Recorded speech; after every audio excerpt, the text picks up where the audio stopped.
வணக்கம், நான் உங்கள் யஷ்வந்த் குமார். எனக்கு நம்ம சேனலில் ரொம்ப ஈஸியான, டேஸ்டியான அண்ட் டிஃப்ரெண்ட்டான பன்னீர் கிரேவி செய்கிறது எப்படின்னு பார்க்க போகிறோம். இந்த ரெசிபி நிச்சயமாக பன்னீர் லவர்ஸ்க்கு ரொம்ப பிடிக்கும். இதுக்கு தேவையான இன்க்ரீடியன்ஸ் எல்லாமே ரெடியாக இருக்குது. ப்ரிப்ரேஷன் ஸ்டார்ட் பண்ணிடலாம். ஃபர்ஸ்ட் இங்கே ஒரு பேன் வச்சுருக்கேன். இதில் 3 வெங்காயத்தை நறுக்கி சேர்த்துக்கலாம். கூடவே 3 தக்காளி நறுக்கி சேர்த்துக்கிறேன். அதன் பிறகு 3 பல் அளவு பூண்டு,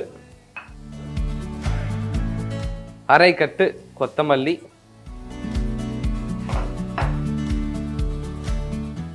200 to 300 ml அளவு தண்ணி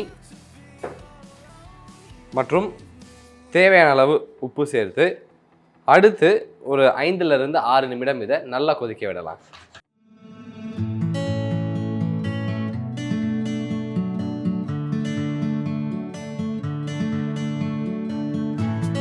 நம்ம வெஜிடபிள்ஸ் நல்லா பாயில் ஆகிடுச்சு. இப்போது ஸ்டவ் ஆஃப் பண்ணிடலாம். இதோடைய சூடு முழுமையாக குறைந்ததன் பிறகு இதை நல்லா ஃபைன் பேஸ்ட்டாக அரைச்சி எடுத்துக்கலாம்.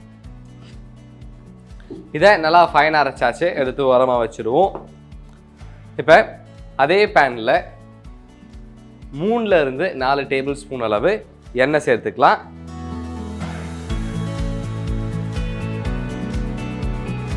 நம்ம சேர்த்துருக்க எண்ணெய் லேசாக சூடு ஆனதன் பிறகு இது கூட ஒரு பிரியாணி இலை, 2 இன்ச்சுக்கு லவங்கப்பட்டை, ஒரு அன்னாசி பூ, ஒரு கருப்பு ஏலக்காய் மற்றும் 3 பச்சை ஏலக்காய் சேர்த்துக்கிறேன். இதில் இருக்கக்கூடிய மனம் வெளியே வரட்டும். அதன் பிறகு அடுத்த இன்க்ரீடியன்ட் சேர்த்துப்போம். இந்த நேரத்தில் இது கூட நம்ம நல்லா ஃபைனாக அரைத்து வச்சுருந்த வெங்காய, தக்காளி மற்றும் கொத்தமல்லி விழுது சேர்த்துப்போம். அடுத்து இது கூடவே 1 டேபிள் ஸ்பூன் அளவு மிளகாய் தூள் மற்றும் அரை டீஸ்பூன் அளவு கரம் மசாலா, அதன் பிறகு தேவையான அளவு உப்பு சேர்த்து ஒரு முறை நல்லா கிளறி விட்டுக்கலாம். நம்ம சேர்த்துருக்க இன்க்ரீடியண்ட்டில் உள்ள பச்சை மணம் முழுமையாக போகணும். அது வரைக்கும் இதை மீடியம் ஃப்ளேமில் வச்சு நல்லா குக் பண்ணிப்போம்.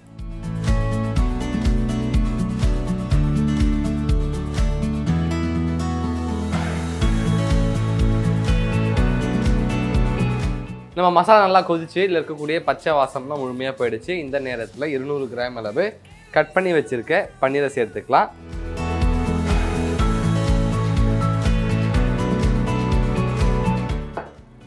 பன்னீர் உடையாத மாதிரி லேசாக ஒரு முறை இதை கிளறி விட்டுக்கோங்க. கரெக்டாக 2 நிமிடம் இது கொதிக்கட்டும். அதன் பிறகு இதை எடுத்து அழகாக ஒரு பவுலில் போர்ஷன் பண்ணிக்கலாம்.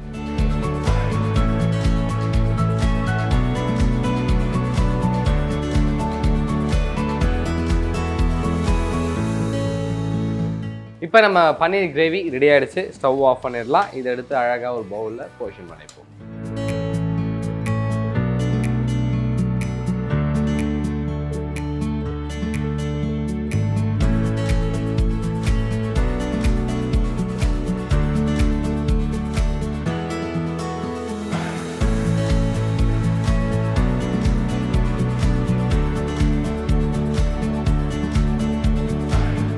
ஒரு சூப்பரான பன்னீர் கிரேவி செய்கிறது எப்படின்னு பார்த்துட்டோம். இந்த ரெசிபி உங்களுக்கு பிடிச்சிருக்க நம்புகிறேன். மறக்காமல் வீட்டில் ட்ரை பண்ணி பார்த்துட்டு உங்களுடைய ஃபீட்பேக்கை கீழே கமெண்ட் பண்ணுங்கள். இதே மாதிரி இன்னொரு சூப்பர் ரெசிபியோட உங்களை நான் சந்திக்கிறேன். And then bye from Yashwant.